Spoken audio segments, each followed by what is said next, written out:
Di hadapan Allah, pengusiran dari surga adalah hukuman yang adil bagi pelanggaran. Namun di balik keadilan itu, tersimpan ujian yang amat berat. Bagi Adam dan Hawa, jatuhnya mereka ke bumi bukanlah sekadar pendaratan, melainkan perpisahan yang menyakitkan. Mereka terhempas jauh di dua sudut dunia yang berbeda. Adam mendarat di tanah yang kini kita kenal sebagai Sri Lanka. Sementara Hawa di Jeddah. Mereka mengembara seorang diri dalam penyesalan yang tak bertepi. Terbiasa dengan kebahagiaan tak berujung di surga, kini mereka menghadapi kesendirian dan kesulitan dunia. Setiap langkah yang mereka ambil adalah air mata penyesalan. Mereka merindukan surga dan lebih dari itu, mereka merindukan satu sama lain. Namun ada satu makhluk yang bersuka cita menyaksikan penderitaan ini.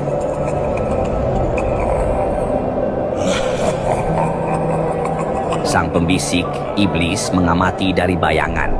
Ini adalah kemenangan pertamanya yang paling manis.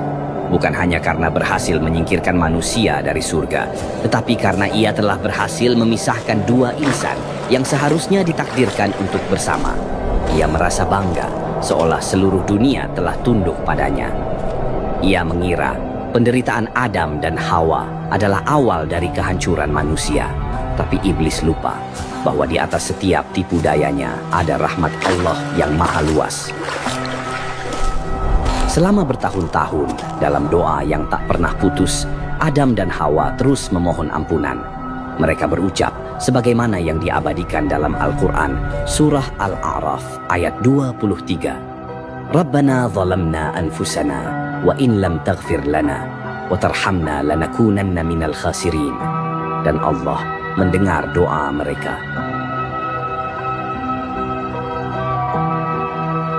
Setelah pengembaraan panjang, mereka bertemu kembali di tempat yang mulia, Gunung Arafah.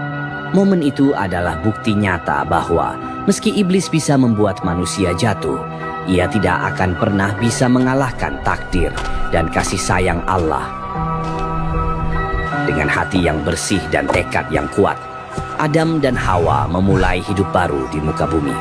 Mereka telah diampuni. Namun, iblis yang melihat kegagalan ini tidak menyerah. Ia tahu pertempuran yang sesungguhnya belum dimulai.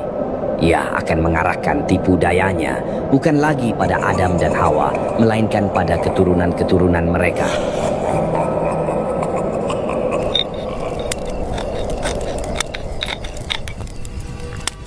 Tahun demi tahun berlalu, dan Adam serta Hawa melihat keturunan pertama mereka beranjak dewasa. Dua putra dengan takdir berbeda, Qabil dan Habil. Habil tumbuh dengan hati yang tulus, seorang penggembala domba yang ikhlas dalam beribadah. Sementara Qabil, seorang petani, tumbuh dengan sifat yang lebih membara dan penuh kesombongan.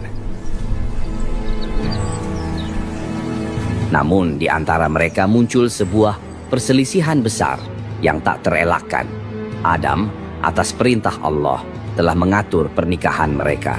Qabil diminta untuk menikahi kembaran Habil yang berwajah biasa, sementara Habil akan menikahi kembaran Qabil yang sangat cantik. Qabil menolak dengan keras, hatinya dipenuhi iri dan keinginan untuk memiliki apa yang menurutnya pantas ia dapatkan. Untuk menyelesaikan perselisihan ini, Adam memerintahkan sebuah cara yang adil. Mereka harus mempersembahkan kurban terbaik mereka kepada Allah. Kurban yang diterima akan menjadi bukti kebenaran di sisinya.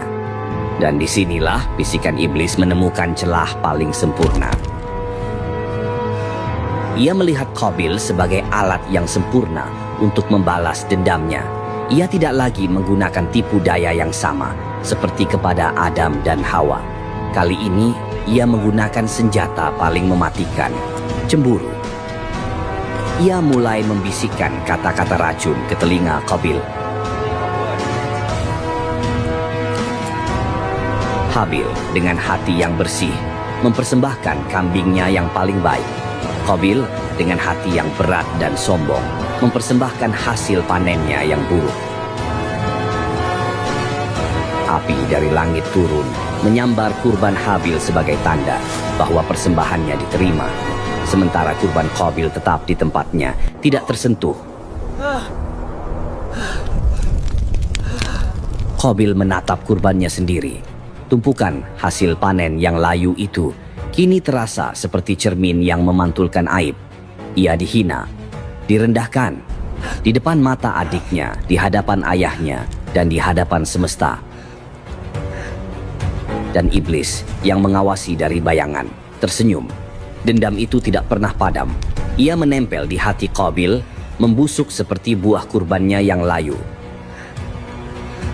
Setiap kali ia melihat Habil, setiap kali ia melihat ketenangan di wajah adiknya, api iri hati Qabil menyala. Ia merasa direndahkan, seolah kehormatan dirinya telah dicuri. Dan di saat itulah iblis menyerang, tidak lagi dengan satu bisikan, melainkan dengan ribuan bisikan yang tak pernah berhenti. Kata-kata racun itu bergema di dalam benak Qabil. Dia lebih mulia darimu. Tidak, dia hanya licik. Dia mencuri restu yang seharusnya mutlak milikmu. Kau yang berhak, kau yang lebih kuat. Hancurkan dia, hancurkan kesombongannya. Hati Qabil yang sudah gelap kini sepenuhnya dikuasai amarah. Ia tidak lagi mendengar suara kebaikan dari Habil. Hanya bisikan iblis yang memintanya untuk melakukan hal terburuk. Dan iblis menunggu sampai suatu saat Nabi Adam pergi meninggalkan rumah. Ia tahu kepergian Nabi Adam adalah kesempatan sempurna untuk melancarkan bisikan terakhirnya. Kegelapan mengambil alih hati Qabil. Dalam sebuah momen yang menghancurkan, tangan manusia pertama kali terangkat untuk mengambil nyawa manusia lainnya. Habil jatuh dan dosa pembunuhan pertama di muka bumi telah terjadi. Iblis tertawa, sebuah tawa kemenangan yang dingin dan kejam. Ia tidak hanya berhasil membuat manusia jatuh, ia berhasil membuat manusia saling menghancurkan. Dan ia tahu ini hanyalah permulaan.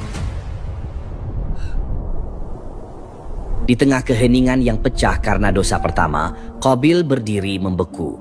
Tangan yang baru saja mengambil nyawa saudaranya kini menggenggam erat jasad yang dingin. Ia diliputi kebingungan, ketakutan, dan penyesalan yang tak terlukiskan. Ia tidak tahu bagaimana caranya menyingkirkan mayat yang membebani hati dan tangannya itu. Ia telah melakukan perbuatan paling keji, tetapi ia sama sekali tidak tahu apa yang harus ia lakukan setelahnya. Namun, di saat ia merasa tak berdaya dan terhina oleh kebodohannya, sebuah petunjuk dari Allah datang dengan cara yang tak terduga. Di hadapan Qabil, 2 ekor gagak berkelahi dengan sengit hingga salah satunya mati. Kemudian gagak yang masih hidup itu dengan tenang menggali lubang di tanah dan menguburkan jasad gagak yang telah mati. Sebuah pelajaran sederhana yang dipertontonkan oleh seekor burung. Qabil tertegun. Sebuah rasa malu yang luar biasa menghantamnya. Ia yang merasa lebih mulia dari segala makhluk, kini harus diajari oleh seekor gagak bagaimana cara menguburkan mayat. Ia menyadari betapa rendahnya ia kini, bahkan lebih bodoh dari seekor burung. Ia akhirnya menggali kubur, dan dengan hati yang terhina, ia menempatkan jasad saudaranya di dalamnya. Sebuah penyesalan datang, namun bukan karena dosa pembunuhan, melainkan karena kebodohan dirinya sendiri. Di tengah kehinaan Qabil, iblis merayakan kemenangannya. Ia tidak hanya merayakan kejatuhan manusia, ia juga merayakan sebuah penemuan, bahwa manusia kini bisa menyembunyikan kejahatan itu.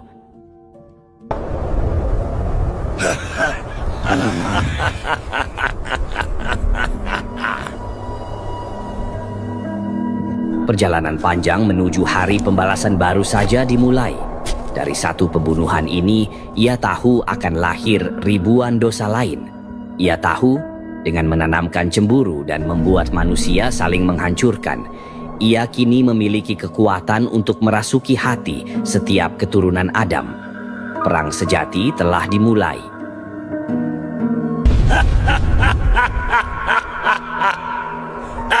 Seiring berjalannya waktu, tipu daya iblis kian menyebar. Keturunan Adam mulai lupa kepada Tuhannya, meninggalkan tauhid dan sujud pada berhala. Dunia perlahan dikuasai kegelapan. Nabi Nuh bangkit menyeru kaumnya kembali kepada Allah. Namun, iblis menutup hati mereka dengan kesombongan.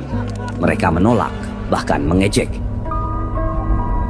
Hingga akhirnya, banjir besar melanda, menyapu bersih umat yang durhaka. Iblis hanya bisa menyaksikan, tapi ia tak menyerah. Dendamnya terlalu besar untuk padam. Zaman berganti, nabi demi nabi diutus. Iblis tak tinggal diam. Ia menyalakan kesesatan baru, kesombongan Fir'aun dengan kekuasaannya, kerakusan Qarun dengan hartanya, hingga kehinaan kaum Nabi Lut dalam moral yang rusak. Tapi, meski umat banyak yang tersesat, para nabi selalu menang. Kebenaran tak pernah bisa iblis padamkan sepenuhnya. Namun, saat cahaya terakhir turun, iblis benar-benar gemetar. Muhammad bin Abdullah, sang nabi penutup, lahir di Mekah. Dakwahnya perlahan menghancurkan ribuan tahun tipu daya iblis. Dengan segala cara ia mencoba, bisikan, fitnah, peperangan, tapi semuanya gagal. Islam tumbuh, berakar, hingga Ka'bah dibersihkan dari berhala. Kekalahan terbesar iblis terjadi di hadapan rumah Allah. Dari banjir besar hingga zaman para nabi, dari tipu daya hingga peperangan, iblis selalu berusaha menyesatkan manusia. Tapi di hadapan cahaya Nabi Muhammad, ia tak berdaya. Namun perjalanan iblis belum berakhir. Ia menunggu hari kebangkitan terakhir.